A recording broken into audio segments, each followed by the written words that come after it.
not expect all of the people to understand all of the people's problems, but it is my job to try to understand all of the problems, that I must never let the greater interest of all the people down merely because that might be, for the moment, the easiest personal way out.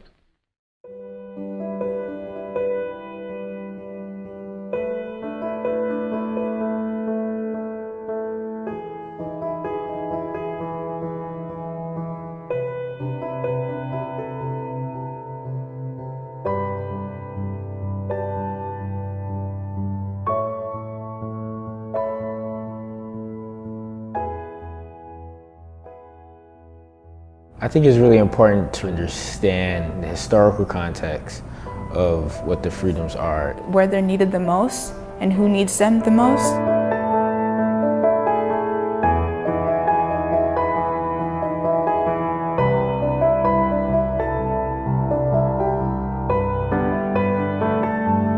My father took me into the voting booth and had me pull down all the levers. He just showed me which ones to pull down.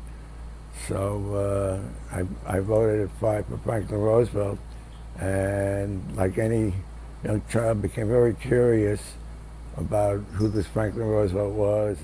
The first is freedom of speech and expression everywhere in the world. The second is freedom of every person to worship God in his own way everywhere in the world. The third is freedom from want. The fourth is freedom from fear.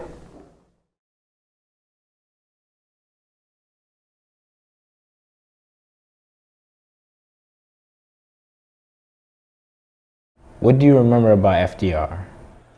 His voice. If I hear his voice, I recognize it. I would recognize it instantly. My grandmother used to make the whole family listen to FDR's fireside chat.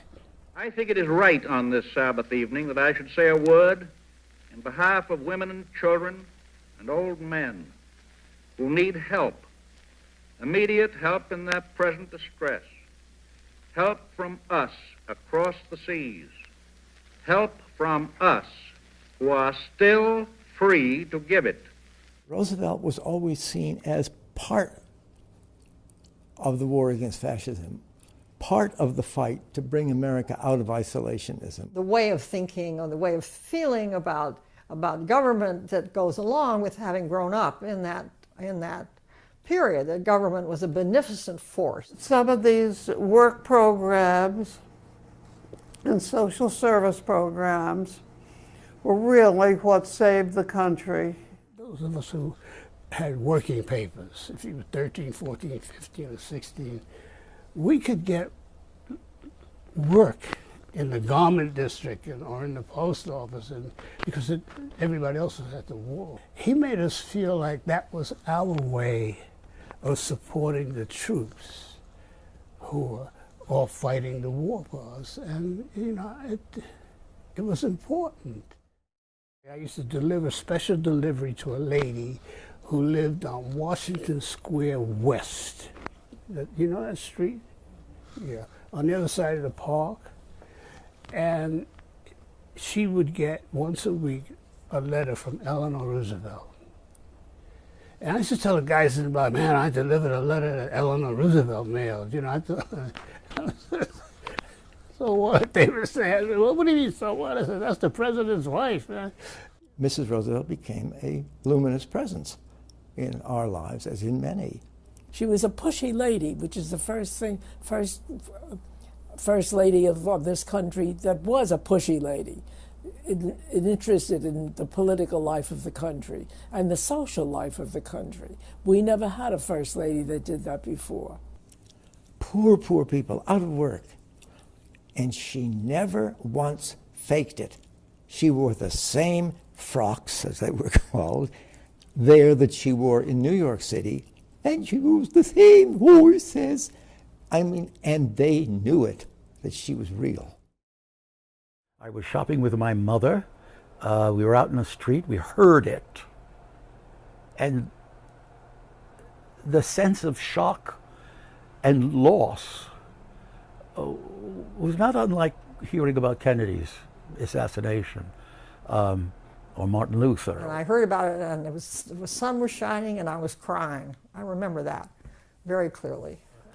I don't think there was another president who sat in it as beautifully as he did.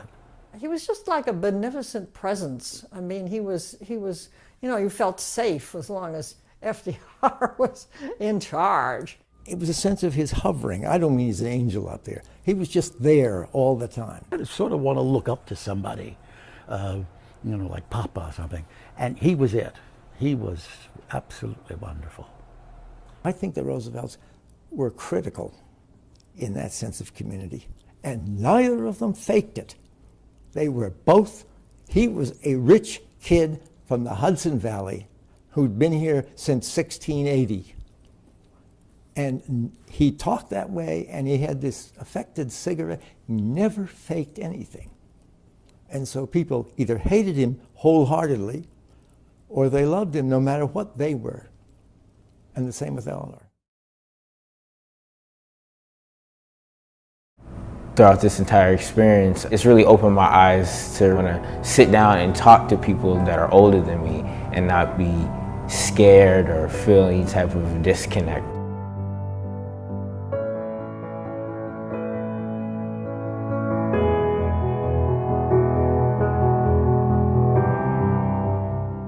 When I was 18 and went for the draft thing, I was raised to be honest.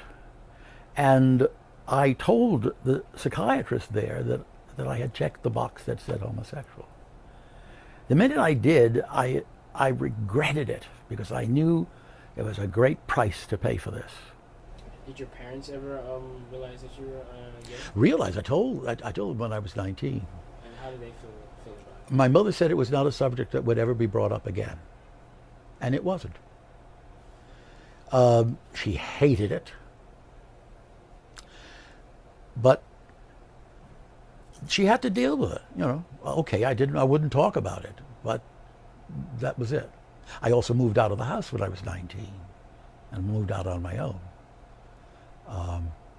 I had to take responsibility and the consequences of what I was doing. I don't regret it at all.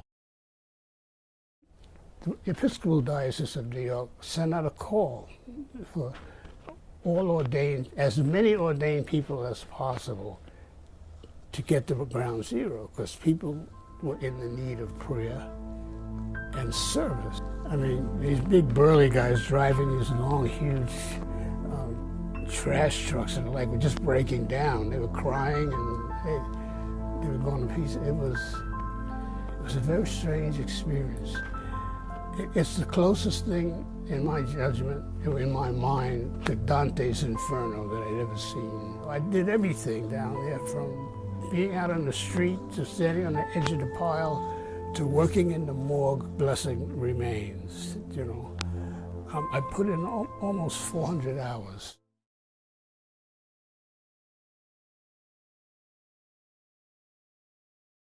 A lot of the things that FDR was trying to achieve still relate to us. Social security laws that he was trying to push, that is also a big, heavy thing that a lot of people still argue about and debate to this day. We shouldn't have that sense of being the only one. I think we should all have a sense that we are all equal, but different. I used to drive a little Volkswagen, and anywhere I went around there, if I saw a picket line, I'd stop the car, park it, and get on the line, you know? And I don't know why, but I used to think that was exciting and important. I'm not a fearful person, ever. I'll jump in wherever I have to jump in. I learned to stand up for what was right, you know, no matter what. What more do we have to do to achieve the 4 freedoms? I think it begins at home. We are products of our families. And if we have parents who are biased in some particular way. We may decide not to be, but we have that influence. Everything represented by the four freedoms needs constant attention and fighting for and protecting. Speak up when it comes up. The four freedoms, the basis of the United Nations for the rest of the world, so that what happened in 1940 or 1939 actually should never happen again. Everything. You have to do everything. You have to supply them with the basic needs of life: food, clothing, and shelter. When that can be done on a gracious basis without scrounging would be a miracle. It is whispered by some that only by abandoning our freedom, our ideals, our way of life, can we build our defenses adequately, can we match the strength of the aggressors. I did not share those illusions. I do not share these fears.